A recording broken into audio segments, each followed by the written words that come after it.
бүгүнкү сабагыбыздын темасы китеп билим ачкычы. Сабактын максаты окуучулар китептин келип чыгуу тарыхы, китепти колдонуунун максаты жана адам жашоосундагы китептин орду ролу тууралуу кеңири маалымат алышат. Окуучулар китеп окуу аркылуу сынчыл ой жүгүртүүлөрүн кеңейтишет, кеп байлыгын, ой чабытын өстүрүшөт, дүйнө таанымын жана сүйлөө кебин өнүктүрүшөт. Чечендикке, тапкычтыкка, орду менен туура, оккулуктуу сүйлөй билүүгө калыптанышат.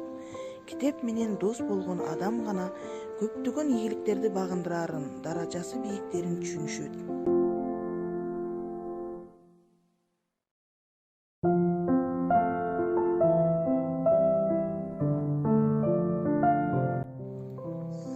Ар бир билимдүү адам өзүнүн билимин жогорулатуу үчүн дайыма китеп окуп туруусу зарыл.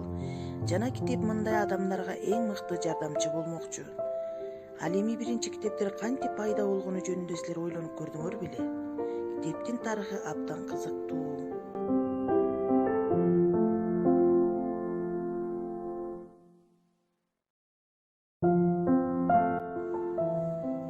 Китеп көлөмдүү басылма, маалыматты сактоонун, аны муундан муунга өндүрүндө өткөрүп берүүнүн бир формасы. Илим, билим, маданият, адабий көркөм чыгармаларды жайылтуунун, сактоонун маанилүү каражаты. Ал коомдук мааниге ээ.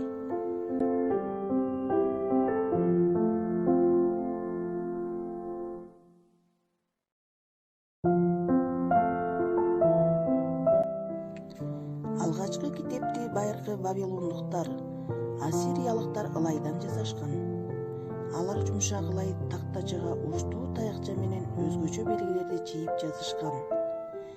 Андан кийин тактачаны кургатып, отко бышырышкан. Мындай ылай тактачалардан китептер түзүлгөн. Ал эми Кытайда алгачкы китептер бекем жипке кабатталып өткөрүлгөн жука бамбук тактачалар түрүндө болгон. Кийинчерээк кытайлар кыл калемди тушкам алып, жибекке жазышкан.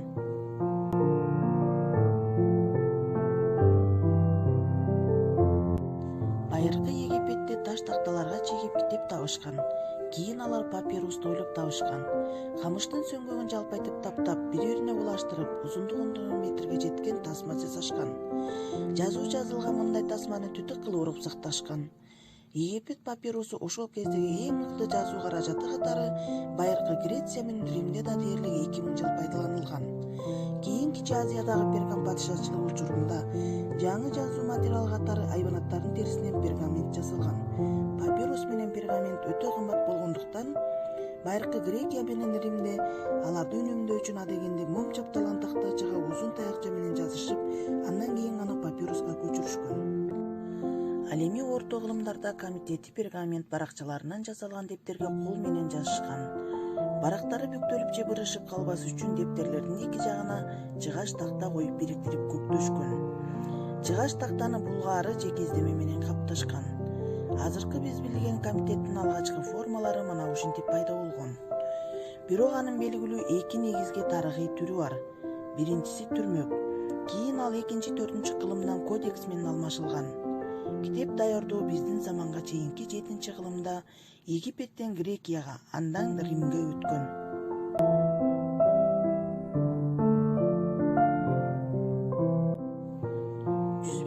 Жылы Кытай чебери Цой Лун кагазды ойлоп тапкан.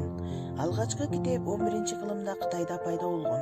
13 кылымда Европада негизги жазуу материалы катары кагаз колдонулуп, 15 кылымда китеп басылып чыга баштаган.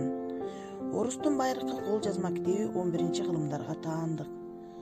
Кол жазма доорунда китеп каллиграфиялык өзгөчө сулуулугу менен бааланып, китеп басып чыгарууну көбөйтүүгө көңүл бурулган.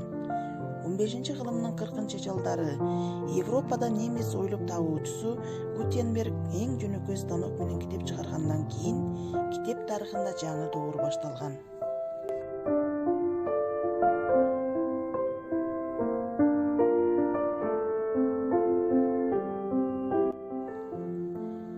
Дүйнөдөгү эң чоң китеп катары Гигастын кодекси саналат.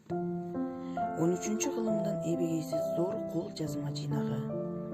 640 беттен туруп, мукаба көлөмүнүн бийиктиги 92 см, жантык узундугу 50 см, калыңдыгы 22 см, ал эми салмагы 75 кг.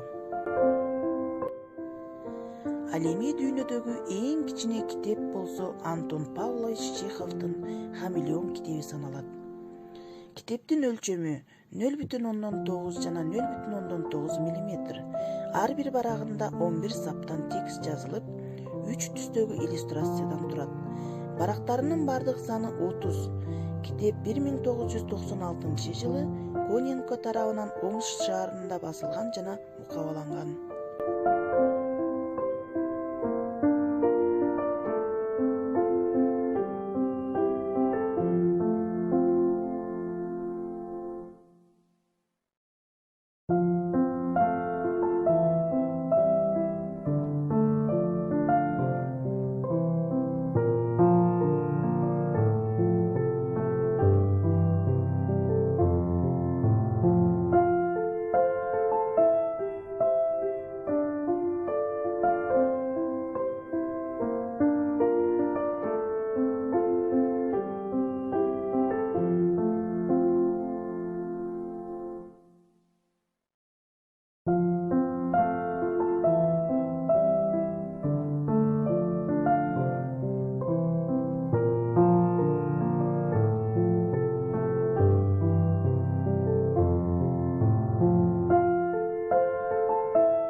Китеп тууралуу учкул сөздөр.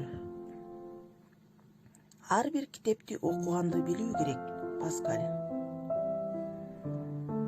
Китепти ойлобой окугандык тамакты сиңирбей ичкенге барабар. Борг.